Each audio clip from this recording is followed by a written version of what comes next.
大家平安，大家早上好，很高兴我们又一起来敬拜他，在一起来敬拜他、赞美他。让这个美好的早晨，让我们一起来敬拜他，停留在他的神所里面。当我们还没开始之前，让我们一起来低头祷告好不好？感谢你主耶稣，感谢你。我们相信在这个美好的早晨，我们来到你的神殿里面，我们全心全意来敬拜你、赞美你、呼唤你的名。感谢你主耶稣，感谢你可以让我们每个人的声音都可以来赞美你。感谢你耶稣，感谢你。奉主耶稣的名我们祈求，哈利路亚，阿们。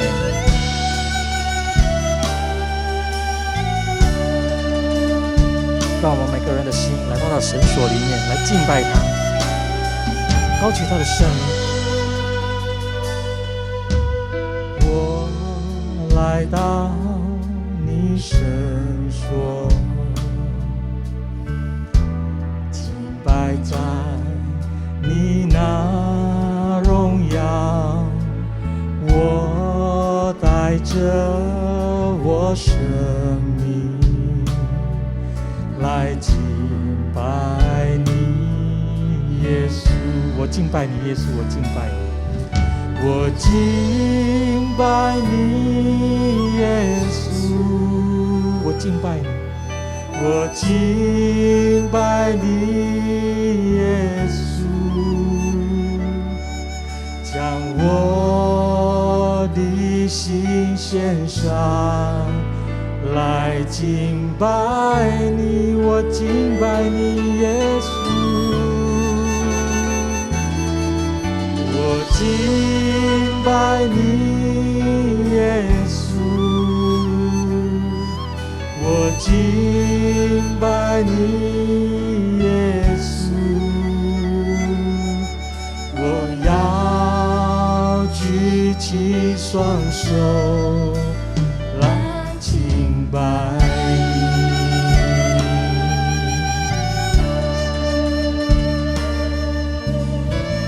感谢你耶稣，停留在你的神所里面来敬拜你。我来到你神所，敬拜在你那荣耀，我带着我生命来敬拜你耶稣。我敬拜你耶稣，我敬拜你，我敬拜你耶稣，我敬拜你耶稣，我敬拜你耶稣，将我的心献上。感谢你耶稣，我们来敬拜你。我敬拜你耶稣，我敬拜你。敬拜你耶稣，我敬拜你耶稣，我敬拜你耶稣，我要举起双手来敬拜你，我要举起双手来敬拜你，全心全意，让我们一起来唱。我敬拜你耶稣，我敬拜你，我敬拜你耶稣，我敬拜你耶稣，我敬拜你耶稣，将我的心献上来敬拜你，我敬拜你耶稣，我敬拜你耶稣，我敬拜你耶稣，我敬拜你耶稣，我要举起双手来敬拜你。兄弟姐妹们，用你全心全意来唱。我敬拜你耶稣，我敬拜你，我敬拜你，耶稣，我敬拜你，耶稣，用你的诚心去唱，将我的心献上，感谢你，耶稣，来敬拜你，耶稣，我敬拜你，耶稣。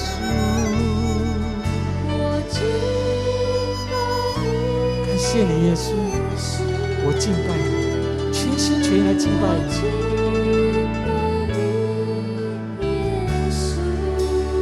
我要举起双手，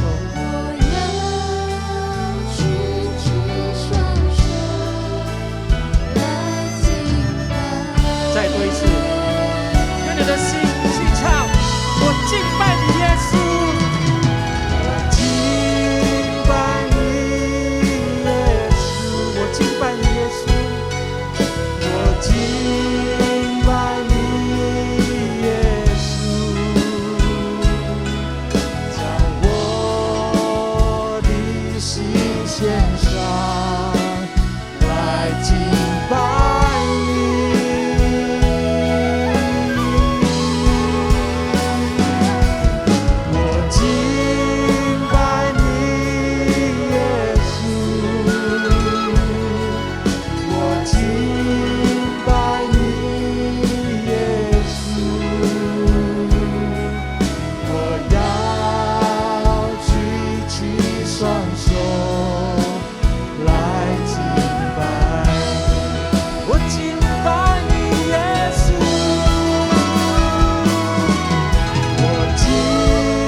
赞美你，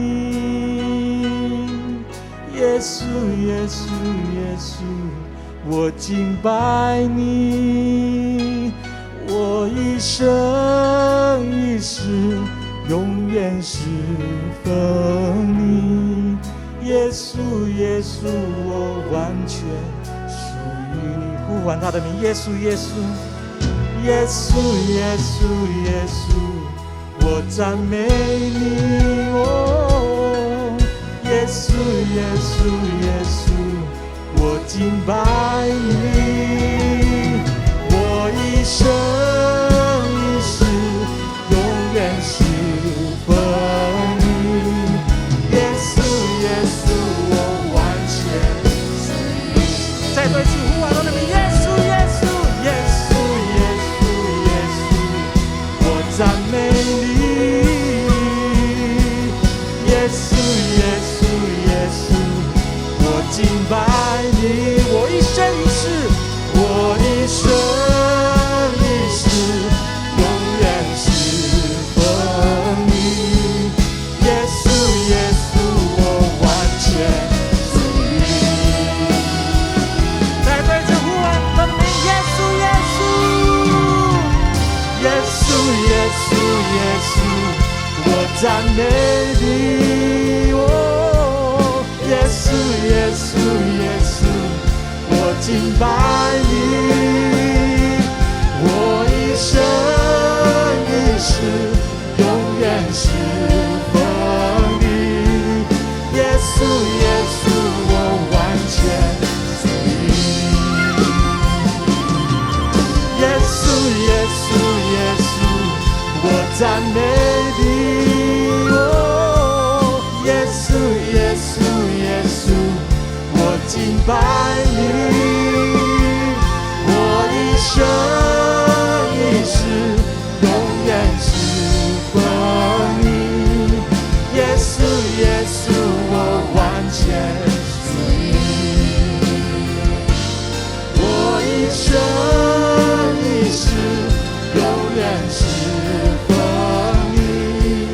耶稣，耶稣，我完全属于你。我一生一世，我一生一世永远侍奉你。耶稣，耶稣，我完全属于你。哈利路亚，哈利路亚，我们都属于你，耶稣。哈利路亚，哦，沙拉拉巴巴巴巴巴巴。感谢你，主耶稣，感谢你，你是我们的力量，你是我们的福分，直到永远，到永远。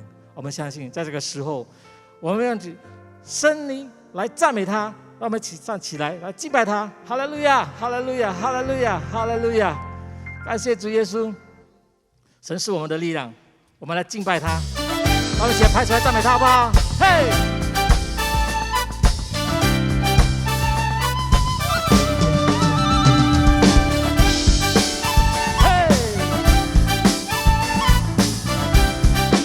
耶稣，除了你在天上，有谁？没有，只有耶稣。阿们。除了你在地上，我也没有所爱慕。虽然有时候，我身心软弱。但有一件事永远不会改变，神真是我的力量，神真是我的力量，神真是我的力量，我的福分到永远。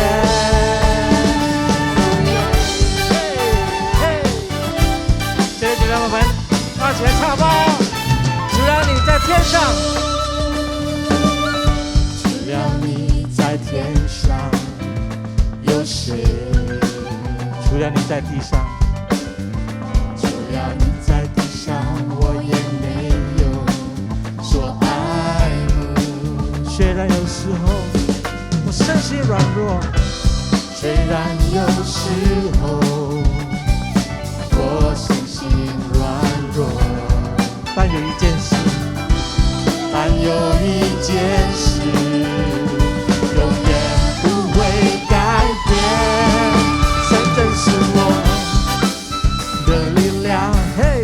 神真是我的力量，神真是我的力量，我的福分到永。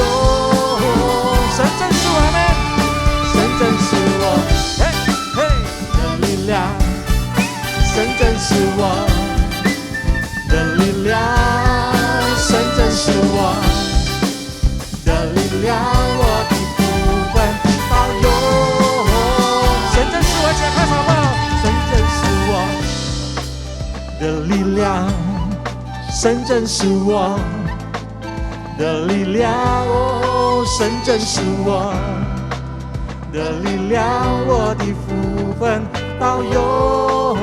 神真是我们，神真是我的力量，神真是我的力量，神真是我的力量，我的福分到永远。神真是我，神真是我的力量，神真是我的力量，神真是我的力量，我的福分到永。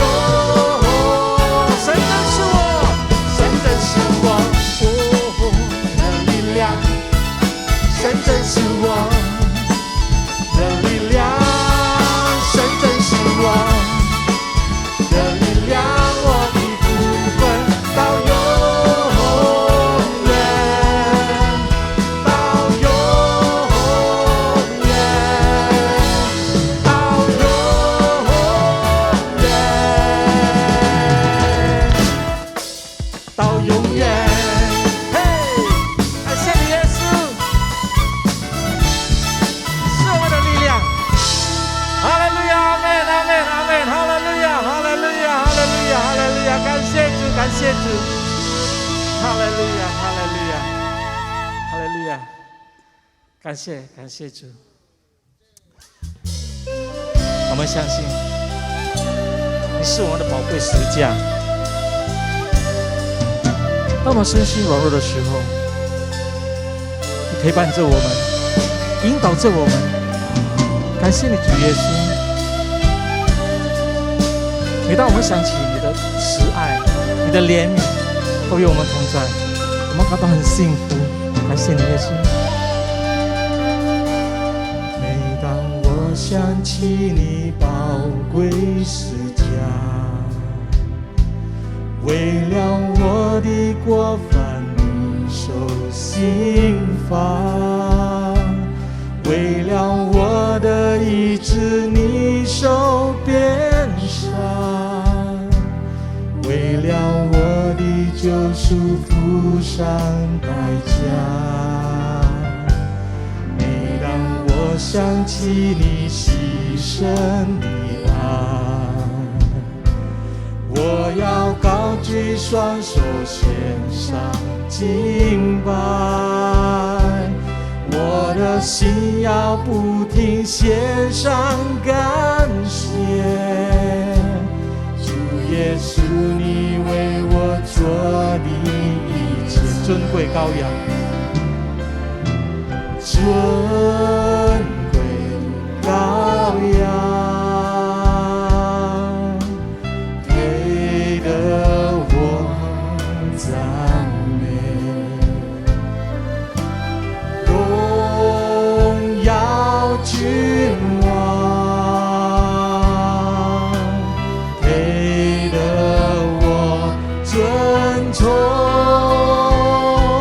再次献上赞美祭，我领向你歌颂，感谢主你为我付出的爱。感谢你，耶稣，感谢你，哈利路亚，真的很美善。每当我想起你宝贵十架，为了我的过犯你受刑罚，为了我的医治你受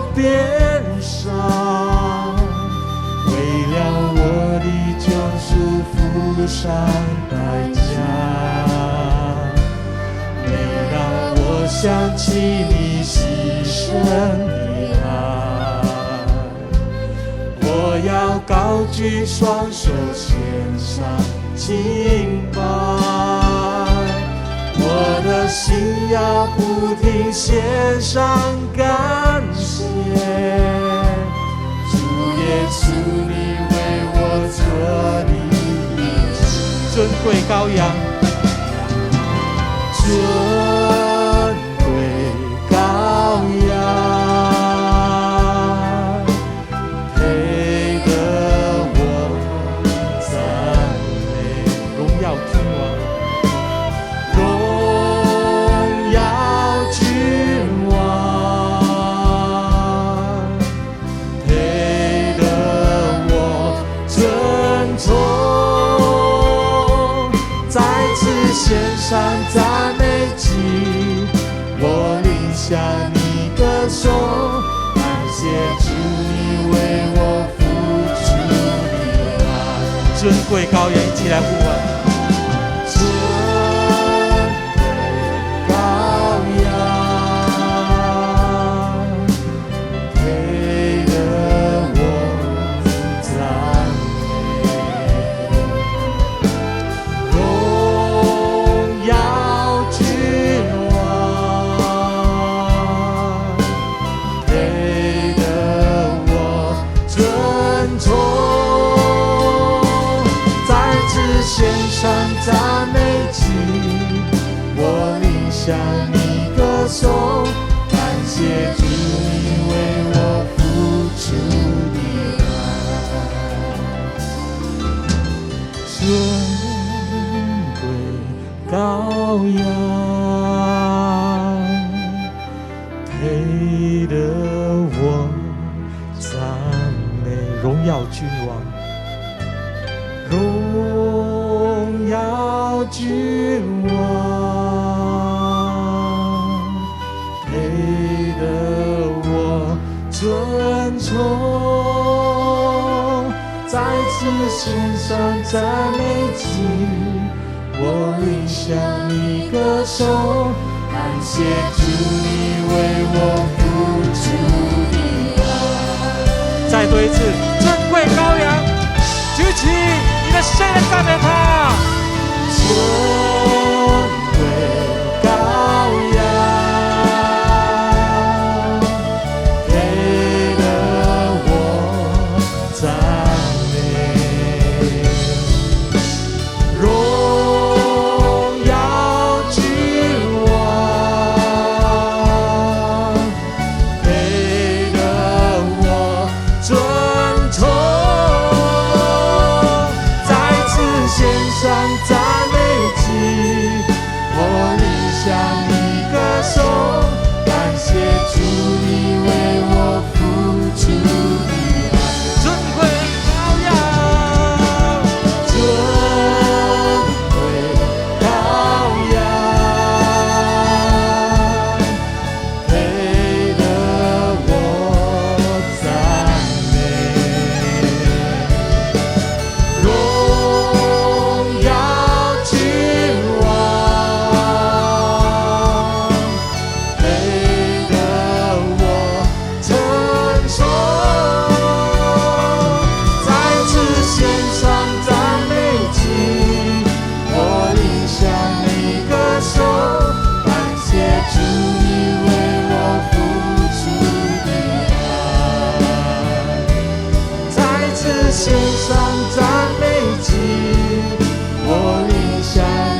Mari kita tundukkan kepala bersama dan berdoa. 让我们一起低头祷告。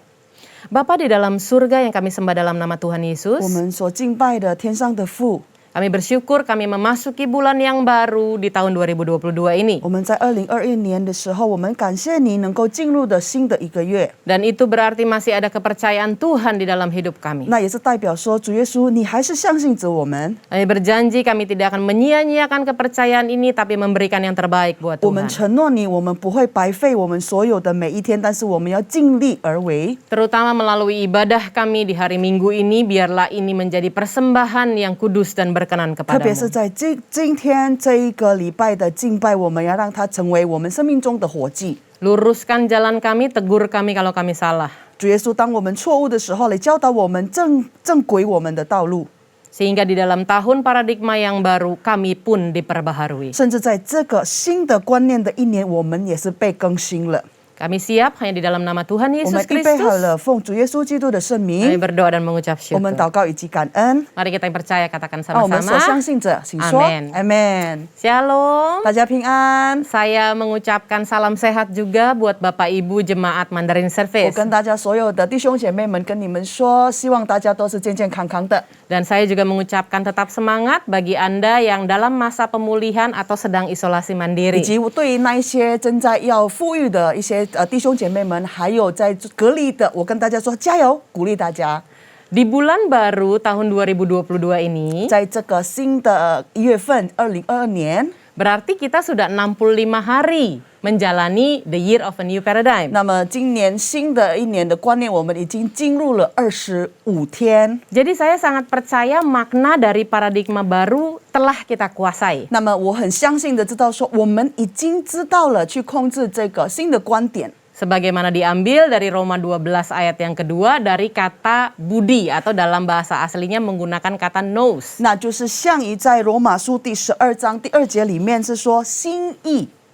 Itulah sebabnya di dalam Roma 12 ayat 2 kata kuncinya adalah pembaharuan. 那在这个罗马书第12章第2节里面的，它的焦点是在于说跟变化，心而变化。 Di dalam kata pembaharuan, intinya ada kata baru yang saya berikan dengan warna merah pada slide ini. 在这边呢，我们可以看到心而变化，我到时候会画一个红线在新的字上面。 Jadi sebetulnya ketika kita sudah 65 hari di charge di dalam tahun paradigma baru, 那么就是换句话说，当我们进入了第65天的新的一年的观点里面呢， seharusnya hidup kita sudah mulai berbuahkan kebiasaan baru. 照理来说，我们生活中应该是结出好的果子了。 Itu menjadi judul kita hari ini, paradigma baru berbuahkan kebiasaan baru. 那么这个就是成为今天我们的主题，就是在新的观点里面，我们活出了新的果子。 Saya berdoa jangan sampai paradigmanya saja yang baru, tetapi kebiasaannya masih melakukan kebiasaan lama. 那我这样子祷告，就是说，不只是你的观点更新了，但是你的习惯也是要改变。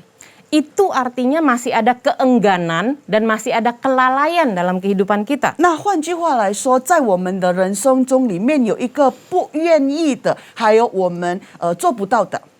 Bapak Ibu hati-hati, 要弟兄姐妹要清楚的小心。 kebiasaan lama yang tidak berkenan kepada Tuhan jika tidak dirubah akan tetap berujung pada kebinasaan. 那么我们一般的习惯，不好的习惯，我们一直继续的做下去的话，会带领到我们是死亡。 Karena orang yang tidak mengalami perubahan disebut sebagai orang yang tidak berpengalaman. 那么就是那一些没有更正所有的习惯的话，可以称为说你是无经验的人。 Dan Alkitab dengan jelas mengajarkan dalam Amsal 1 ayat yang ke-32 sampai dengan 33. 在圣经里面，在箴言书第1章里面有记住的记载的教导我们。Saya bacakan dulu dalam bahasa Indonesianya lalu diterjemahkan. Sebab orang yang tidak berpengalaman akan dibunuh oleh keengganannya dan orang bebal akan dibinasakan oleh kelalaiannya. Tetapi siapa mendengarkan aku, ia akan tinggal dengan aman, terlindung daripada kedahsyatan malapetaka. 在 Silakan. 这边箴言书第1章第32节到第33节是这么说的：愚昧的人背道必杀之身，愚顽人安逸。必害之命，唯有听从我的，必安然居住，得享安静，不怕灾祸。 Di dalam ayat ini kita menemukan ada 2 penyebab utama. 在这边我们找到了2个重点， Yang pertama adalah keengganan. 那就是说顽固的。 Keengganan itu bicara tentang kita tidak terlalu sungguh-sungguh, masa bodoh dan penuh dengan ketidakacuhan. 那这边顽固了，这边的意思就是说，我们不理会它，以及我们觉得说无所谓。 Penyebab yang kedua adalah kelalaian. 第2点就是你的不轻易的听从。 Nah, kelalaian ini lebih tinggi tarafnya dari sekedar lupa. 那这个呢，就比那些欲望还有多等一级。 Orang yang lalai itu biasanya menganggap hal tersebut tidak terlalu penting dan tidak terlalu peduli. 那无所谓的这个人，有时候他觉得说，哎呀，那个事情不重要的啦。 Mari kita cek 65 hari ini. 那么，来我们来检讨一下我们这65天内， Apakah ada rasa enggan beribadah dan lalai membaca Alkitab? 有没有存在一个懒得去做礼拜，或者就是无所谓的去读圣经？ Apalagi kita baru saja ibadah onsite, lalu kemudian ada Omikron, kita berbalik ke ibadah yang online. 那我们曾经已经是去了开始了我们的实体教会，但是因为这个 Omicron 又开始启发了之后，我们又回到我们的线上。 Saya mengajak kita tetap semangat dengan membaca Ibrani 10 ayat yang ke-25. 那我来鼓励大家，让我们读希伯来书第10章第25节。 Saya akan bacakan, janganlah kita menjauhkan diri dari pertemuan-pertemuan ibadah kita seperti dibiasakan oleh beberapa orang. Tetapi marilah kita saling menasihati dan semakin giat melakukannya menjelang hari Tuhan yang mendekat. 那么里面是这么说的：你们不可停止聚会，好像那些停止惯了的人，倒要彼此劝勉，即知道了原文。 做看见那日临近，就便当如此。 Di dalam terjemahan bahasa Indonesia dikatakan yang dibiasakan oleh beberapa orang. 那在印尼文这边的是翻译成为说，那一些人让他成为他们的习惯。 Berarti dia sudah jadi habit, sudah jadi kebiasaan. 那他就是变成他的一个习惯性了。 Itulah sebabnya kita perlu punya support system dari orang-orang yang benar di hadapan Tuhan. 那么我们必须要存下那一些会让我们打起鼓励我们的一些人、一些资源。 Dengar dengan baik, di masa ini jangan sendirian, bergabunglah dengan community of love atau cool. 听清楚了，在这样子的状况之下，请不要独自一个人行，请你要加入我们的小组或者聚会。 Sehingga kita bisa saling menguatkan, kita juga bisa saling membangun. 使得我们可以互相的勉励，互相的鼓励。 Penting untuk tidak salah gaul istilahnya. 在这里很清楚的，我们要选对我们的周围。 1 Korintus 15 ayat 33 menuliskan bahwa pergaulan yang buruk merusakkan kebiasaan yang baik. 在哥林多前书里面有说，所有我们周围的可以影响我们的个性。 Itulah sebabnya hari ini kita mau introspeksi diri. 所以我们今天要来检讨自己。 Sebab yang bisa merubah kebiasaan diri kita sendiri adalah kita sendiri. 那么可以改变我们所有的习惯的行为，只有我们本身。 Jadi jangan bangga kalau paradigmanya baru tapi kebiasaannya masih lama. 那么你不要觉得高傲，如果说你觉得，我有的新的观点，但是你的习惯还是旧的。 Nah, untuk benar-benar melakukan kebiasaan yang baik yang berkenan kepada Tuhan, 那么让我们可以真正讨神喜悦的一些行为， kita perlu belajar bahwa kebiasaan itu terbentuk dari stimulasi panca indera. 那么我们所看见的一些习惯呢，是出于我们所看到的。Bapak Ibu pahami tidak ada satu manusia pun yang terlahir dengan kebiasaan bawaan. 那么你要清楚知道，当我们出生的时候，没有人家说天性的习惯。 Kebiasaan saya terbentuk dari situasi saya. 那我的习惯呢，会被造成是因为我的环境所造出来的。 Yaitu hal-hal yang terjadi yang menstimulasi panca indera saya. 那么所发生的一些事情，来启发我所看到的。 Saya berikan contoh supaya kita mudah memahaminya. 那我给大家一个比喻，让你们很明白的、清楚的知道。 Ada orang yang tinggal rumahnya di sebelah kali. 有一些人呢，他的房子是住在河边的边缘。 Kalinya begitu kotor dan tentu menimbulkan bau. 那个河呢，当然就很肮脏，然后又很臭。 Ketika Anda pergi mengunjungi rumah itu rasanya nggak tahan kalau tidak pakai masker. 当你去拜访那个家庭的人，你可能进去的时候，如果没有戴口罩，你会受不了的。 Tapi coba tanyakan kepada pemilik rumah, bau atau tidak rumahnya? 但是你如果去问那个主人，你觉得这个房子会有臭味吗？ Karena panca indera berupa hidung penciumannya sudah terbiasa dengan bau tersebut. 那么因为他的鼻子，他的所嗅闻，因为他每天都闻到同样的东西，已经习惯了。 Bagi mereka yang kamar tidurnya dekat dengan rel kereta api, 那对于那一些他的房间是靠近火车道的时候， amazingly bisa tidur dengan pulasnya. 很奇妙的是，他可以很舒适的睡觉。 Yang punya pasangan hidup yang tidurnya ada bunyinya alias ngorok, 那个如果你的另外一半睡觉的时候会打呼， di awal pernikahan bermasalah. 那么刚刚开始婚姻的时候，当然是变成了一个问题。 Lama-lama kalau tidak bunyi ngoroknya, kita nggak bisa tidur. 那久而久之，如果那一个打呼声没有启动的时候，我们就睡不着了。 Orang yang dulu jarang cuci tangan, sekarang cuci tangan berkali-kali. 那么之前可能他没有洗手、随手洗手的人，现在已经变习惯了。 Dulu kalau ada barang atau paket datang langsung dibuka, sekarang langsung disemprot. 那么以前呢，可能就是譬如说有人寄东西给我们，或者我们网上买一些东西，东西来了，我们通常直接就打开，但是现在我们要把它先喷一喷。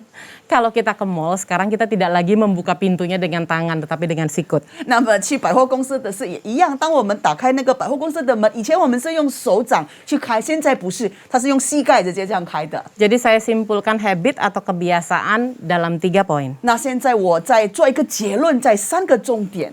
Adalah tindakan yang kita lakukan tanpa harus berpikir lagi seolah-olah dikerjakan otomatis atau autopilot. 那么就是这个习惯的含义，第一个就是说，我们所做的一些行为，我们不需要透过我们的思考，而是自动的去做了。 Sadarilah bahwa hidup kita adalah kumpulan kebiasaan autopilot. 那么，请你要清楚知道，我们的人生是累积，就是这一些自动的一些模式。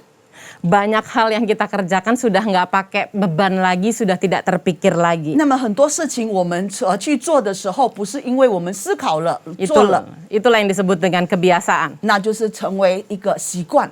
Jadi merubahnya itu tidak mudah. 那要去改变它，也当然不容易的啦。 Saya kasih contoh satu lagi supaya kita lebih memahami. 再一个给大家一个比喻。 Kalau kita habis mandi ingin mengenakan kaos biasa T-shirt, 那如果说我们洗完澡想要穿我们的舒适的 T-shirt， Anda memasukkan kepala terlebih dahulu atau lengan terlebih dahulu? 那现在我请大家，你是从头先套进来，还是先把你的手先伸出去呢？ Mungkin ada di antara Anda yang berkata, nggak saya pikirin. 有的人可能说，都无所谓啊。 Tapi kalau Anda memasukkan lengan terlebih dahulu, berarti kan kepalanya belakangan. 那如果说你是先把你的手臂先伸出来的时候，那你的头应该是第二个动作了吧？ Saya mau tanya lagi. 那现在我要问大家啦， Yang masuk lengan kanan duluan atau kiri duluan? 那你的手臂是右臂先进还是左臂先进呢？ Tak terpikirkan sama 啊， sekali. 就是就没有想到了。 Karena Anda pakai kaos setiap hari lagi bekerja dari rumah, autopilot. 那就是因为你在家里工作啊，然后你就是每天在家里穿那个 T 恤衫，所以就已经没有去想了。 Jadi awalnya kita yang membentuk kebiasaan-kebiasaan itu. 那么可以这么说，起初是我们自己把这些习惯定型的。 Tapi kemudian kebiasaan-kebiasaan itu yang akhirnya membentuk kita. 但是呢，因为久而久之变成这个习惯，成为我们的定型了。Hati-hati, kebiasaan itu sama jenisnya dengan uang. 那要记住，要清楚，小心这个习惯呢，跟金钱是相等的。 Dia adalah pelayan yang sangat baik, tapi dia adalah tuan yang sangat jahat. 他是一个很好的仆人，但是他也是一个很恶毒的一个主人。 Makanya pesan Tuhan hari ini mengingatkan dan menegur kita. 所以今天上帝的话也是来教导我们，已经提醒我们。 Jangan bangga punya paradigma baru kalau tidak berbuahkan kebiasaan baru. 那你不要因为你有新的观点而感到骄傲，但是你的行为上面还是旧的。 Alkitab pun menekankan tidak mudah untuk merubah kebiasaan. 其实，在圣经也是强调说，要改变一种习惯是不容易的。 Dalam Yeremia 13 ayat 23 saya bacakan, dapatkah orang Ethiopia mengganti kulitnya atau macan tutul mengubah belangnya? Masakan kamu dapat berbuat baik, hai orang-orang yang membiasakan diri berbuat jahat? 在耶利米书第13章第23节是这么说的：古时人岂能改变皮肤呢？豹岂能改变斑点呢？若能，你们这习惯行恶的，便能行善了。 Makanya seringkali saya menyampaikan hal ini. 所以我时常这样子说的。 Biasakan yang benar, bukan benarkan yang biasa. 把正确的成为你的行为，而不是因为你习惯了，所以它变成正确的。 Kalau kita terbiasa tidak bayar pajak, 那如果说你已经习惯不缴税， kita pikir itu benar. 你可能觉得那是对的。 Kalau kita pikir kita terbiasa menerobos lampu merah karena tanggung. 那你觉得说有时候你闯红灯，哎呀，太急了。 Kita pikir itu aja biasa kok, itu dosa kecil. 那你觉得说哎是一般的啦，那只是小的罪恶。 Dengar dengan baik, dosa tidak ada ukurannya Bapak Ibu. 听清楚了，弟兄姐妹们，这个 Jadi 罪都没有等级的。 Nggak ada tuh dosa besar, dosa sedang, dan dosa kecil. Dosa adalah dosa. 那他没有是成为说，哎，这个是小的罪，这个是中的罪，这是个大的罪，罪就是罪了。 Tidak mengembalikan persembahan sulung. 那你就是出租果子，你也没有交回教会。 Dengan segala alasannya, mohon maaf. 不管任何的理由，很抱歉。 Tidak bisa dikatakan itu kategori dosa putih. 那只是说，哎呀，那只是白色的一个罪行。 Karena selain tidak ada ukurannya, dosa juga tidak ada warnanya. 在这个罪，它没有它没有尺寸，它也是无颜色的。 Tidak ada dosa putih, tidak ada dosa hitam, dan warna lainnya. 它没有是白色的罪，没有是黑色或者其他颜色的罪。 Sekarang pertanyaannya, 现在问题就来了， bagaimana cara praktis yang menolong kita untuk bisa merubah kebiasaan? 那么有哪一种简单化的让我们可以改变我们的一些习惯呢？ Hari ini kita belajar 3 cara praktis yang membuahkan kebiasaan baru di dalam paradigma baru. 今天我们在于新的观点里面，我们学习了新的习惯。 Kita punya kebiasaan-kebiasaan yang tidak berkenan di hadapan Tuhan tuh mungkin tidak hanya satu. 那我们在神的眼中，神的国度里，我们所不讨神的喜悦，可能就是不只是一件，可能就是有100件。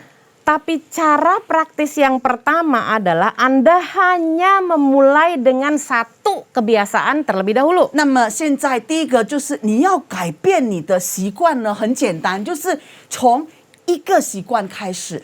Bahasa Inggrisnya lebih enak ya. Become a better you, one habit at a time. 在英文会比较清楚，就是你要变成更好的自己，一个习惯同一时。 Pertanyaannya, satu nggak kesedikitan ya Gina? 那问题说，哎呀，一件应该太少了吧，Gina 女士。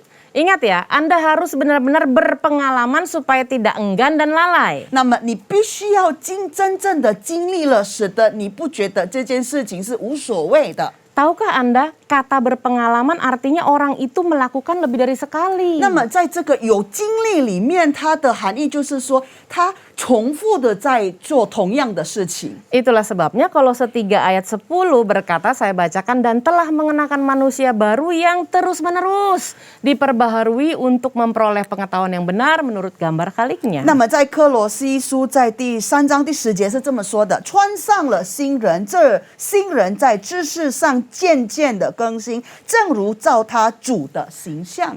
Saya tidak bisa berkata Anda berpengalaman memasak kalau cuma 1 kali. 那么我不能称你为你有经历，你是一个很有经历的主厨，但是你只煮菜了，煮了1次。 Saya juga tidak percaya Ibu Naomi berpengalaman menerjemahkan kalau ini kali pertamanya. 那我也不相信Naomi 姐妹她如果说今天是她第一次做翻译， Itulah sebabnya saya jadi teringat dengan quote-nya Bruce Lee ya. 那么我现在突然讲到那个 Bruce Lee 的一段话， Bruce Lee tuh bilang begini Bapak Ibu. 他是这么说的，弟兄姐妹们。 Saya tidak takut pada orang yang sekali berlatih langsung 10.000 tendangan.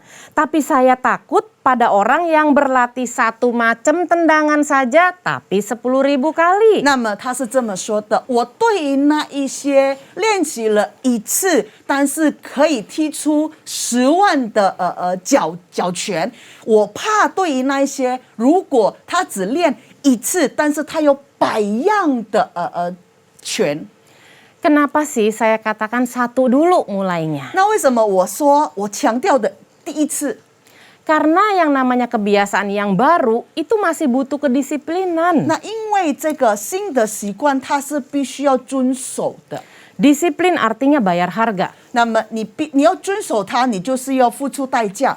Anda bayar harga 1 saja belum tentu sudah jadi. 那你给出了一种性，但是不可能已经马上就成型了。 Apalagi kalau Anda mengambil beberapa kebiasaan secara sekaligus. 那就何况是在于说，在同时的时间，你拿出了各种各样的习惯。 Caranya bagaimana? 那它的方式怎么样呢？ Coba perhatikan 24 jam kita dalam 1 hari. 那么，请你注意看说，一天里面我们有24个小时， Apa yang paling banyak kita lakukan? 在里面呢，我们最多做些了什么呢？ Jika kita browsing sosial media lebih banyak daripada baca Alkitab, itu yang harus dirubah. 那么，如果说你是上网比念经更多，那你就是要改变了。 Jika dalam 24 jam kita personal hygiene kita tidak jalan, tidak bersih, itu yang harus dirubah. 那如果说在24小时里面，我们保持自己的清洁，你没有做好的话，那就是要改变的呀。 Ternyata ditemukan spiritual life kita tidak sampai 2% dalam 1 hari. 在一天里面可以发现说，在我们的属灵上面不占于多于2%呢。 Tapi kita semua mengaku hamba-hamba Allah. 但是我们可以很随口的说，哎，我们是神的仆人呀。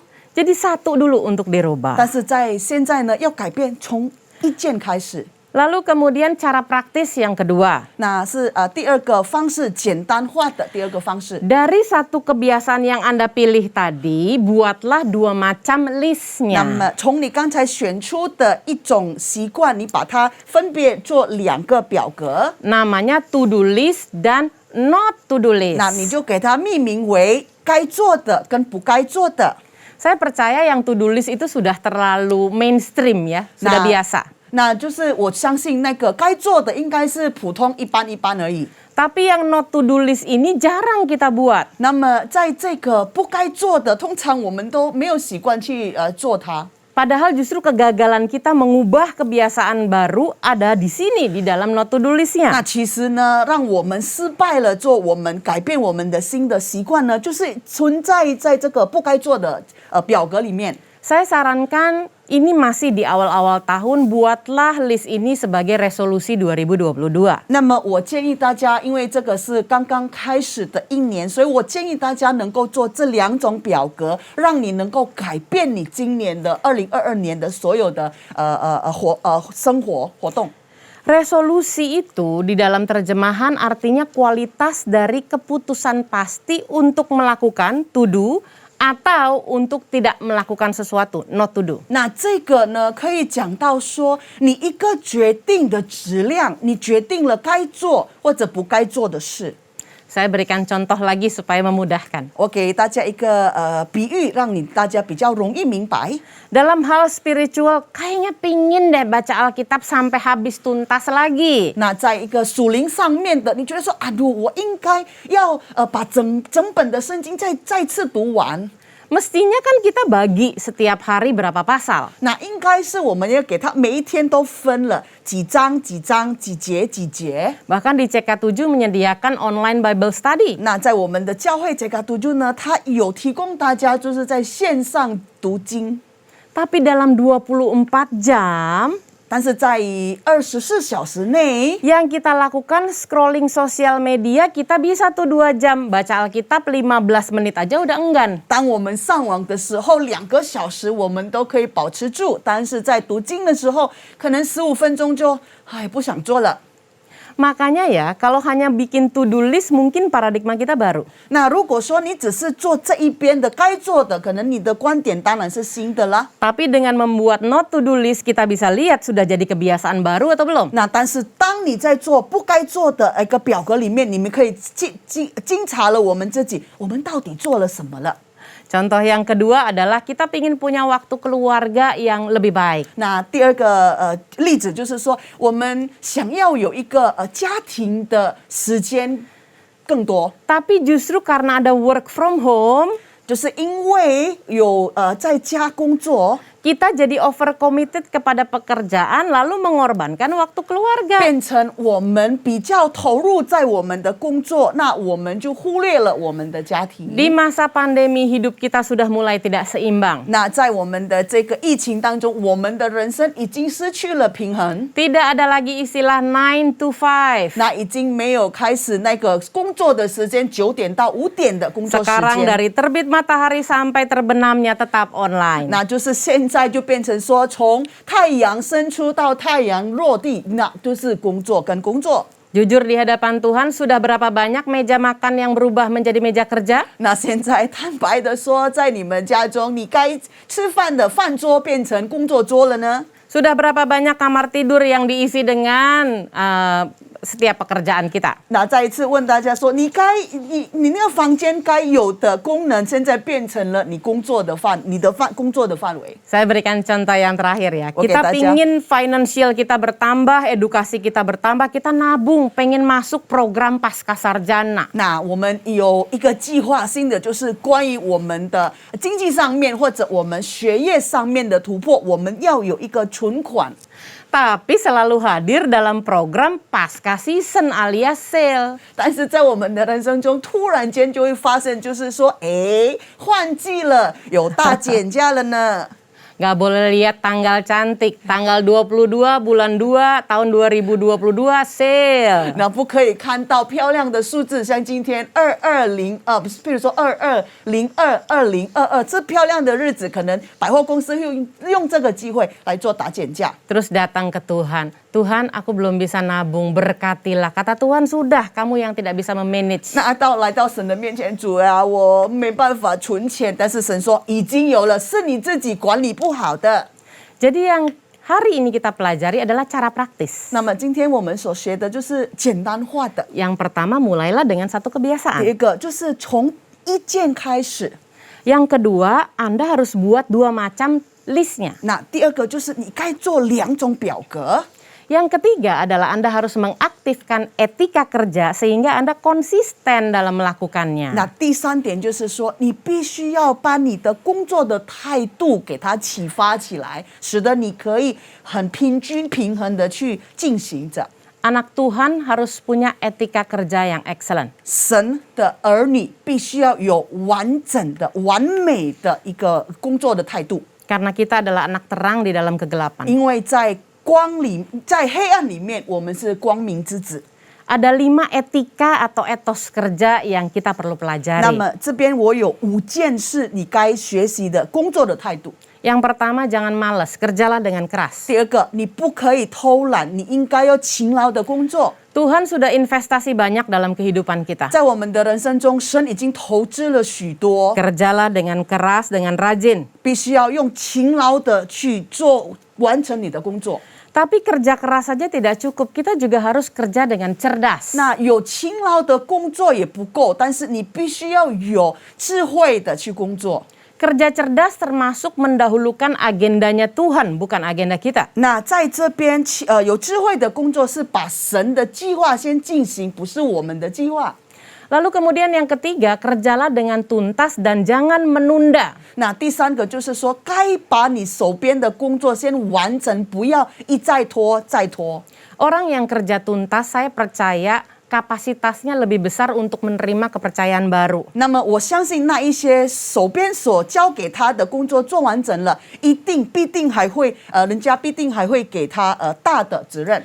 Orang yang suka menunda berarti dia siap menunda kepercayaan yang baru. 那么如果你是属于那种一再拖的，那么你该有新的责任也是会被拖着。 Dan setiap kita bekerja bukan untuk diri kita sendiri dan bukan untuk atasan kita, tetapi kita bekerja untuk Tuhan. 那么我相信每一个人在这里，不是我们工作的时候，不是因为我们的好处，也不是因为给我们的老板，但是是给我们的上帝。 Maka waktu kita bekerja, bekerjalah dengan ikhlas. 之所以呢，当你工作的时候，用全心全意的工作。 Lihatlah pekerjaan kita sebagai ibadah kita. 那么把我们的工作看为是我们的聚会。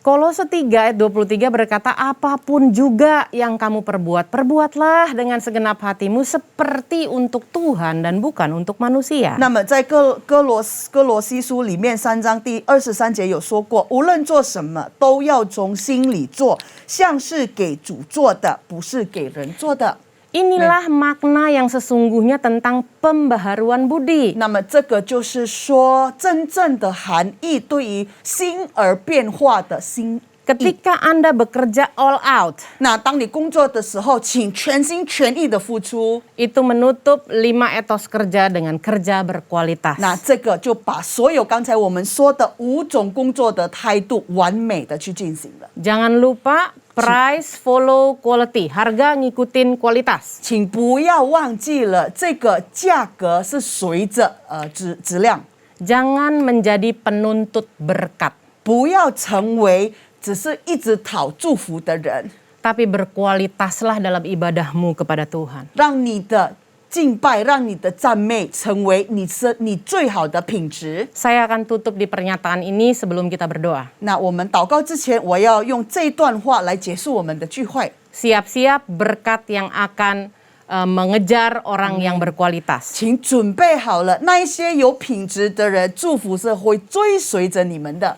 Selamat berbuahkan kebiasaan baru dalam tahun paradigma baru. 我要鼓励大家，让你们可以在新的观点里面有一个新的习惯。 Kita tundukkan kepala 我们 bersama 一 dan 起 berdoa. 低头祷告。 Bapa di dalam surga, terima kasih. 我们天上的父，谢谢你。 Kami bukan saja belajar firman Tuhan, tapi kami diberikan langkah praktisnya. 我们不只是单单的学习神的话语，但是我们被教出了有各种各样的简单的方式。 Ampuni kami kalau kami belum berpengalaman untuk mengubah kebiasaan lama menjadi kebiasaan baru yang berkenan kepadamu. 请饶恕我们，如果我们的生命中活出的时候没有讨你的喜悦，或者还没有完成接近你该要的。 Ternyata kami hanya sibuk dengan paradigma baru, tapi belum melakukan kebiasaan yang baru. 我们单单只是活在一个新的观点里面，但是在我们的行为，在我们的习惯上面，我们还没有改变的。 Hari ini kami belajar untuk memulai dengan satu kebiasaan. 今天我们要开始学习，从一件事情开始。 Kami juga mempersiapkan not to do list-nya. 我们要准备好我们该做的一些表格。 Dan kami mengaktifkan etika kerja sebagai anak terang. 那我们成为神的光明之子，我们要启动我们工作的好的态度。 Sehingga hidup kami berpengalaman di dalam Engkau. 是的，在你里面，我们的人生称为有经验。 Ketika kami berpengalaman, kami tidak lagi lalai, kami tidak lagi enggan. 当我们处在一个有经验的状况之下，我们的生命中不存在无所谓。 Tapi seperti tertulis dalam Amsal 1 ayat 33. 就像说在箴言书第1章第33节里面是记载的， Ketika kami mendengarkan Engkau, kami akan tinggal dengan aman. 当我们听从你，我们必定是安息的。 Kami akan terlindung dari kedahsyatan malapetaka. 我们所有的外面的不好的，我们都会被保护着。 Berkati setiap jemaatmu yang telah mendengarkan isi hatimu Bapa. 祝福主耶稣，祝福所有今天听你的话语的人。Mulai hari ini ke depan sampai kami menutup 2022. 从今直到我们2022年结束， Di dalam nama Tuhan Yesus kami akan berbuahkan kebiasaan 奉 baru. 主耶稣基督的圣名，我们一定活出一个新的习惯， Dan segala pujian, hormat, kemuliaan dari hidup kami kembalikan untuk 让 Engkau. 我们生命中的一切歌颂、赞美都归于你主耶稣。 Nah, di dalam nama Tuhan Yesus Kristus 只 kami 有在 berdoa dan 你的 mengucap 里 syukur. 面，我们祷告。 Haleluya. 哈利路亚， Amin. 阿门。 Tuhan Yesus memberkati. Stay safe. 上帝祝福大家，请保持健康。 Mari kita masuk di dalam perjamuan kudus. Bapa, terima kasih kami boleh memiliki kesempatan memasuki perjamuan kudus ini, Bapa. Setiap kali kami memasuki perjamuan kudus, kami diingatkan akan kebaikan Tuhan Yesus di dalam hidup kami. Bapa, terima kasih untuk pengorbanan Tuhan Yesus di atas kayu salib. Dia mau dosa kami ditebus, padahal Yesus tidak bersalah. Tetapi Yesus mau menebus dosa kami, kesalahan kami, bahkan penyakit kami.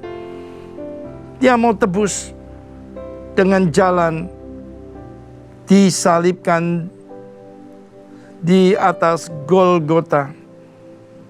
Terima kasih Tuhan Yesus atas pengorbanan-Mu yang luar biasa. Terima kasih. Siapakah kami ini? Kami adalah umat yang berdosa, Bapa, sebelum mengenal Engkau. Tetapi Engkau begitu baik. Engkau rela menanggung dosa kami di atas kayu salib. Engkau sudah membayarnya semuanya, Bapa, sehingga kami boleh beroleh kehidupan kembali, Bapa. Terima kasih atas pengorbanan-Mu yang luar biasa dengan penderitaan yang luar biasa. Terima kasih, Bapa.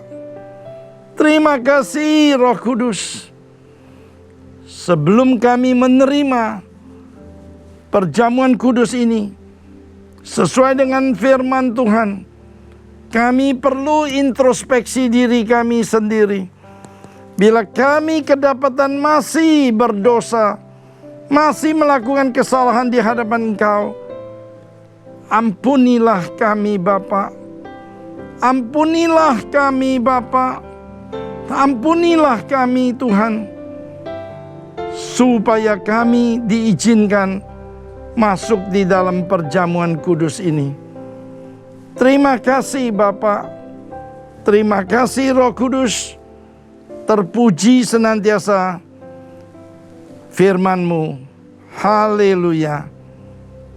Amin. Anak-anak di bawah 12 tahun jangan memakan perjamuan kudus ini. Demikian juga bagi mereka yang belum percaya, diharapkan jangan makan perjamuan kudus ini. Hidup ini adalah kesempatan. Hidup ini untuk melayani Tuhan. Jangan sia-siakan apa yang Tuhan beri. Hidup ini harus jadi berkat. Oh Tuhan, pakailah hidupku selagi aku masih kuat, hingga saatnya nanti ku tak berdaya lagi. Hidup ini sudah jadi berkat. Bila saatnya nanti ku tak berdaya lagi, lagi, hidup ini sudah jadi berkat.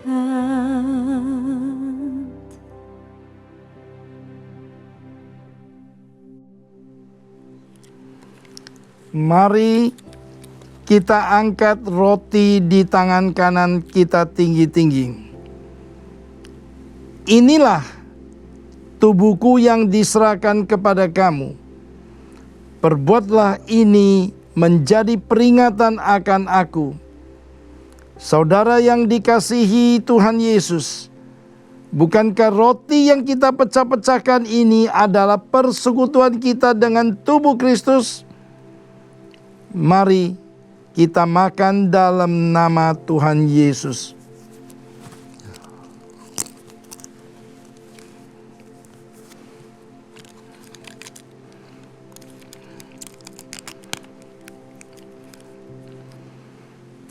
Kita angkat cawan di tangan kita tinggi-tinggi.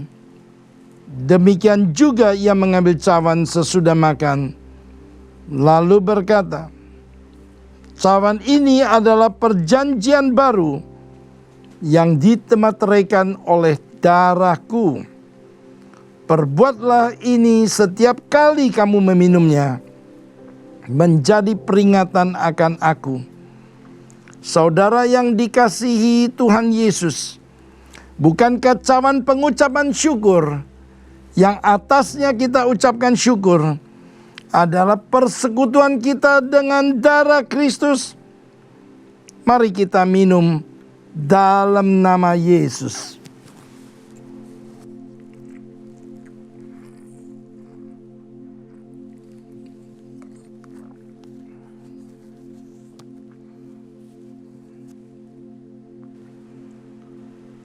Saudara yang dikasihi Tuhan Yesus, saya percaya saudara semua diberkati. Biarlah jangan ada satupun yang tidak mengucap syukur untuk pengorbanan Yesus di atas kayu salib. Kuraba shikira bala bala bala bala. Shikira bala bala bala bala bala. Oraba shikira bala bala bala bala bala. Shikira bala bala bala bala bala bala bala. Shikira bala bala bala bala bala bala. Terima kasih Tuhan Yesus untuk pengorbananmu. Kami percaya pengurapan yang kau berikan saat ini turun di dalam nama Tuhan Yesus. Pengurapan kasih mula-mula.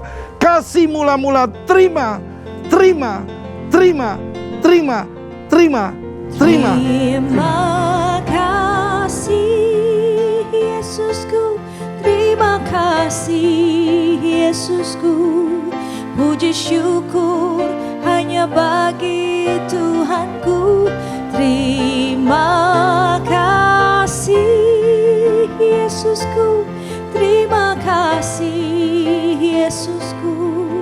Puji syukur hanya bagi Tuhanku. Puji syukur hanya bagi Tuhanku. Puji syukur hanya bagi Tuhanku.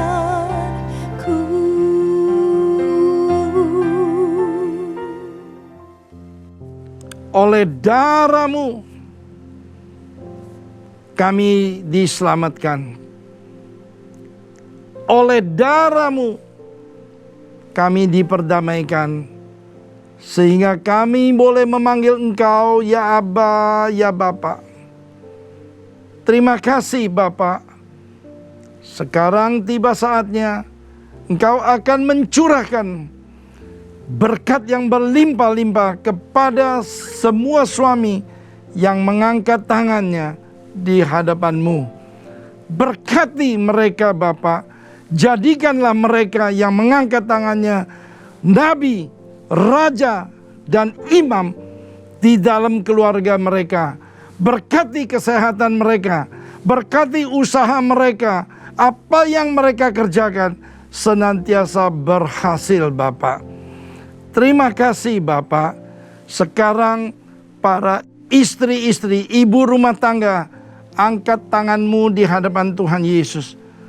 Tuhan, berkatilah para ibu-ibu yang mengangkat tangannya di hadapan-Mu. Berkati mereka berlimpah-limpah. Jadikanlah mereka tiang doa dan penolong buat suami dan keluarganya, Tuhan. Jadikanlah mereka anggur yang manis di tengah-tengah keluarga. Berkati mereka, alat kandungannya, berkati mereka Tuhan. Berkati kesehatannya Tuhan. Terima kasih roh hikmat untuk mendidik anak-anak takut akan Tuhan. Curahkan kepada mereka ini Tuhan. Terima kasih. Sekarang para anak-anak muda, generasi penerus, generasi Yeremia, silakan mengangkat tanganmu di hadapan Tuhan Yesus. Dan juga para single parents, raise up your hand please. Bapak, terima kasih untuk generasi penerus ini Tuhan. Berkati mereka berlimpah-limpah. Jadikan mereka kepala, bukan ekor Bapak. Terima kasih. Kekudusan ada di hidupnya. Berikan roh hikmat untuk takut kepada Tuhan ada di dalam hidupnya Tuhan. Terima kasih. Mereka yang belum menikah, Kau carikan pasangan yang sepadan Bapak. Mereka yang single parents, peluklah mereka dengan kasih-Mu, kasih agape-Mu, memeluk mereka, menuntun mereka jalan di dalam kebenaran firman-Mu Bapa. Terima kasih Bapa. Sekali lagi semua jemaat angkat tanganmu di hadapan Tuhan Yesus. Kami percaya dan berkata dengan iman, seluruh keluarga diselamatkan oleh Tuhan Yesus. Terima kasih Bapa. Yang sakit sudah Kau sembuhkan. Yang berbeban berat sudah memperoleh jawaban doa. Yang terikat sudah dilepaskan di dalam nama Tuhan Yesus. Terima kasih Bapa. Terima kasih Roh Kudus. Terpuji senantiasa nama Yesus. Amin. Shalom, Gembala dan seluruh pengerja Mandarin Service CK7 serta jemaat Tuhan mengucapkan terima kasih kepada Ibu Evangelis Gina Darmawan yang telah memberkati kita semua melalui penyampaian pesan firman Tuhan pada hari ini. Tuhan Yesus memberkati Ibu dan keluarga berlimpah-limpah. Amin. Berikut kami sampaikan beberapa pengumuman. Ibadah online minggu depan tanggal 13 Maret 2022 akan dilayani oleh Bapak Pendeta Tan Willing. Ibadah tersebut akan disertai pula dengan ibadah raya bahasa Indonesia secara live streaming pada pukul 7, 9, 11.30, 14, dan 16.30 waktu Indonesia Barat. Dan ibadah secara online mulai pukul 7 waktu Indonesia Barat untuk ibadah dewasa muda atau young adult, ibadah youth dan junior bahasa Indonesia, ibadah anak bahasa Inggris dan bahasa Indonesia, serta ibadah anak berkebutuhan khusus di channel YouTube GBI PRJ CK7. 316 Youth Ministry English Service pada hari Sabtu 12 Maret 2022 pada pukul 16 waktu Indonesia Barat akan dilayani oleh Pastor Julian Chong. 316 Youth Ministry diperuntukkan bagi anak muda dari usia 12 sampai dengan 24 tahun. Mari kami mengundang anak-anak muda untuk bergabung mengikuti online service tersebut di YouTube channel GBI PRJ CK7. Untuk persembahan umum atau kolekte, perpuluhan jemaat, ucapan syukur, dan lain-lain dapat dilakukan melalui e-banking, mobile banking, ATM, maupun online di website ke rekening persembahan CK7, BCA Cabang Tamrin dengan nomor account 206 333 8 222 atas nama GBI PRJ. Sesuai firman Tuhan dalam Amsal 3 ayat 9 mengatakan, muliakanlah Tuhan dengan hartamu dan dengan hasil pertama dari segala penghasilanmu. Maka lumuk-lumukmu akan diisi penuh sampai melimpah-limpah dan bejana pemerahanmu akan meluap dengan air buah anggurnya. Dan sesuai pesan dari Gembala Sidang untuk kita menaati firman Tuhan tersebut, maka sebagai gereja yang sepenuhnya mengikuti firman Tuhan, mari kita membawa persembahan buah sulung kita dengan penuh sukacita dan ucapan syukur. Jika kita taat melakukannya, maka Tuhan akan mencukupkan setiap apa yang kita butuhkan. Berikut kami sampaikan rekening bank khusus untuk persembahan buah sulung di awal tahun sebagai berikut.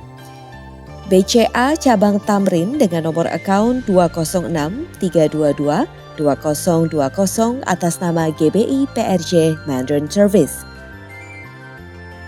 Untuk memperlengkapi jemaat dengan kebenaran firman Tuhan, maka unit pengajaran CK7 menyelenggarakan program Bible Study dengan format yang baru atau berbeda dari sebelumnya.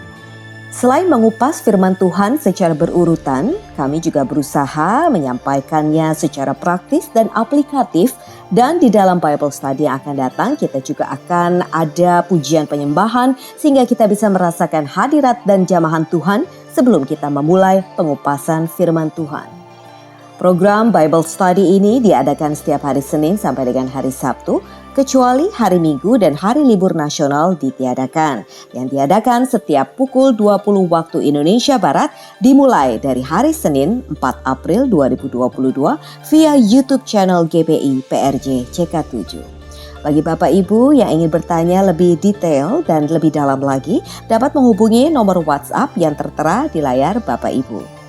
Mari bergabung dalam program yang akan memberkati kita setiap malamnya. Rasakan jamahan Tuhan dan nikmati firman-Nya agar kita semakin diberkati dalam seluruh aspek hidup kita, dan tentunya semakin bertumbuh dalam iman dan pengenalan akan firman Tuhan.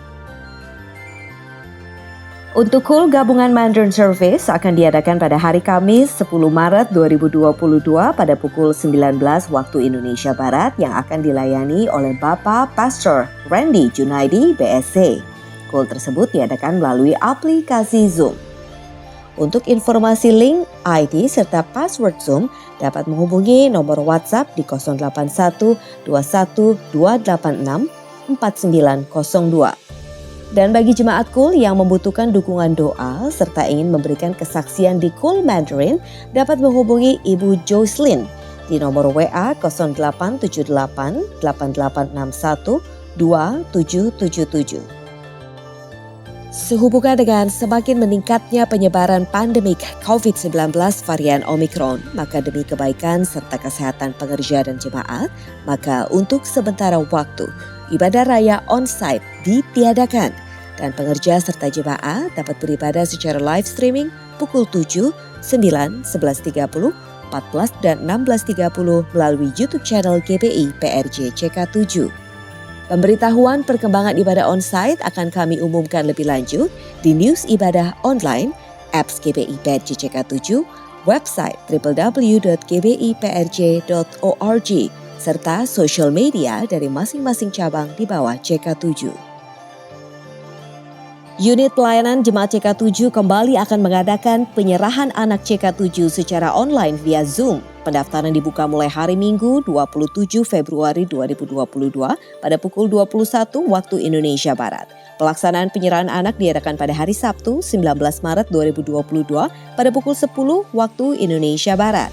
Bagi Bapak Ibu yang akan melakukan penyerahan anak, harap dapat segera mendaftarkan diri secara online melalui www.gbiprj.org. Bagi jemaat yang membutuhkan konseling dapat menghubungi Bapak Pendeta Indarwanto Tarigan di nomor WhatsApp 0812 9102 4270. Bagi Bapak Ibu yang membutuhkan dukungan doa secara spesifik dapat mengikuti rumah doa yang diadakan setiap hari Sabtu pada pukul 10 pagi sampai dengan 12 siang via Zoom kecuali hari Sabtu minggu pertama. Untuk informasi dukungan doa yang Bapak Ibu butuhkan dapat menghubungi nomor WhatsApp yang tertera di layar Bapak Ibu sekalian. Dan untuk link Zoom, user ID serta password Zoom dapat langsung klik di apps GBI PRJ Group CK7 modul Zoom Link atau nomor WhatsApp yang tercantum di layar Bapak Ibu sekalian. Sekian pengumuman hari ini. Terima kasih atas perhatian Bapak Ibu. Tuhan Yesus memberkati. 这个督主会议堂的同工和今天参加网上敬拜的会友们，当我们还未进入祷告思想前，让我们一起先讲第3个五旬节的意义。因为我们相信，当我们说出话来后，那么事情会成就在我们的生命里。圣经怎么说？领后是善。当我们既有信心，正如经上记着说：“我因信，所以如此说话。”我们也信，所以也说话。第3个五旬节的意义，第一个意义，第3个五旬节是现代神灵大大交换的时期，远超过当时亚述撒节所发生的。第二，第3个五旬节将会是主耶稣再来前最大和最后的灵魂受割。第三个五旬节将兴起耶利米亚一代，即被圣灵充满，对主耶稣死心塌地，对罪绝不妥协，并采取行动抢救灵魂的年轻人。第四，第3个五旬节是在印度尼西亚诞生，并被推动到列国。这个运动从东方到西方，最后回到耶路撒冷。第五，第3个五旬节将持下能力来完成主的大使命之后，主耶稣就会再来。来吧，这个督主会议堂的同工和会友，让我们一起为我们的国家印度尼西亚祷告。圣经怎么说？2历代志下7:14，这称为我名下的子民，若是自卑、祷告、寻求我的面，转离他们的恶行，我们必从天上垂听，方免他们的罪，医治他们的地。天父，求你饶恕我们，方免我们的国家主。但愿此从一切的瘟疫、新冠病毒和灾害恢复我们的国家，让每一个向上帝呼求的人得着拯救。我们祷告，让全体这个督主会议堂和同工和会友们都能脱离新冠病毒和全球性经济危机的影响。奉主耶稣基督的名，我们也要奉主耶稣的名，对新冠病毒和全球经济危机说：住了吧，静了吧。我们要为卓慧总统和马鲁夫阿敏副总统求你赐给他们智慧，为了印尼国家所采取的每一项决定都是按照上帝的旨意。我们也为治疗新冠肺炎的医护团队祷告，愿上帝羔羊的血能保护他们，遮盖他们和他们的家人，上帝赐给他们健康。今天我们要感谢他的仆人刚传道蛮有能力来传讲上帝的道，求你大大的祝福你的仆人，阿们。我们也要为我们的总主任杨东宝牧师祷告，求上帝祝福他的健康、他的家人及他的牧羊事工，使他持续被使用成为第3个五旬节的使者，来完成主耶稣基督的大使命。我们也为我们的基督督主牧师长许元哲医生牧师祷告，求上帝祝福他的健康并家人，愿他妻子 Olivia、孩子学会的和孙儿们都蒙福。求上帝成为他仆人和家人的盾牌和帮助。上帝也赐福你仆人在基督徒的牧羊圣工，使我们所有的基督徒的子民配得在上帝面前。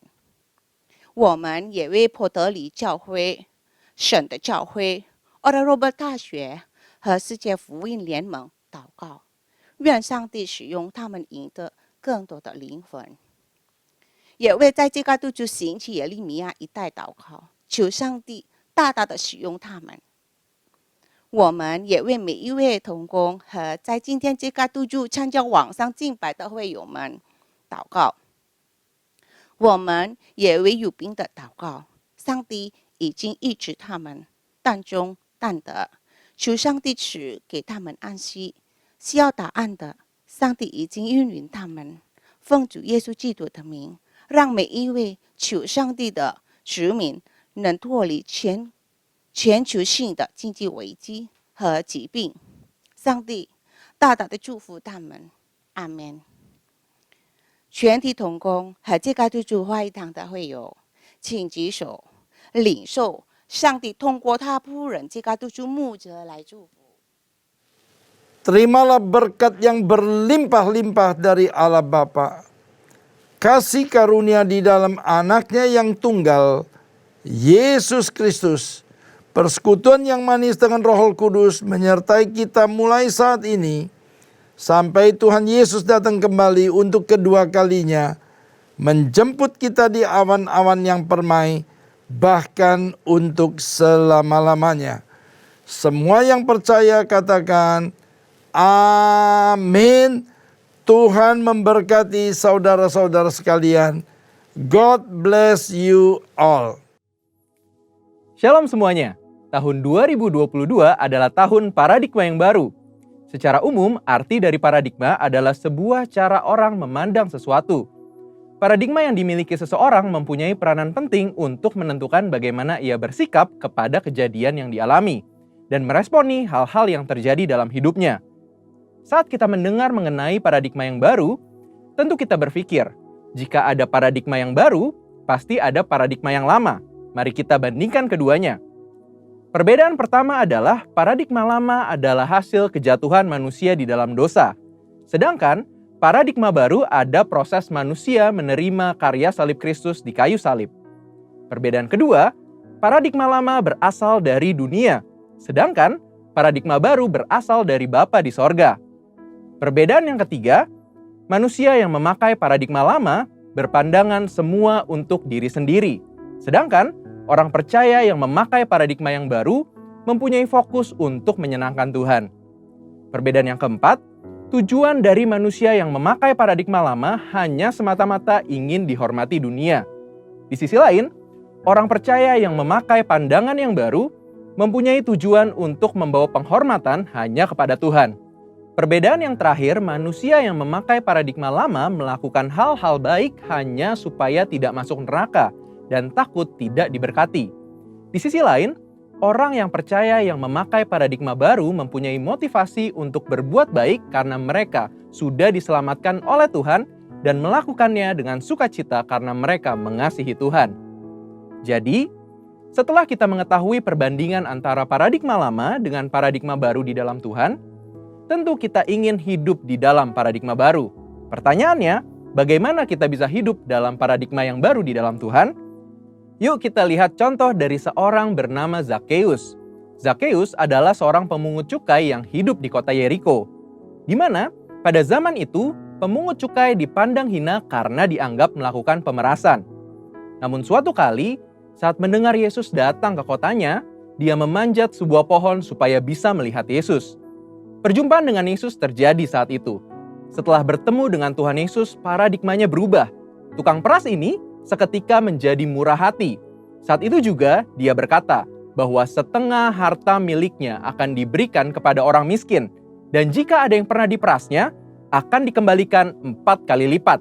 Perubahan paradigma hanya bisa terjadi saat kita berjumpa secara pribadi dengan Tuhan Yesus. Kita tidak mampu dengan kekuatan kita sendiri. Bagaimana kita bisa mengalami perjumpaan dengan Dia? Pertama, tentu kita harus mengalami kelahiran baru. Apa itu kelahiran baru?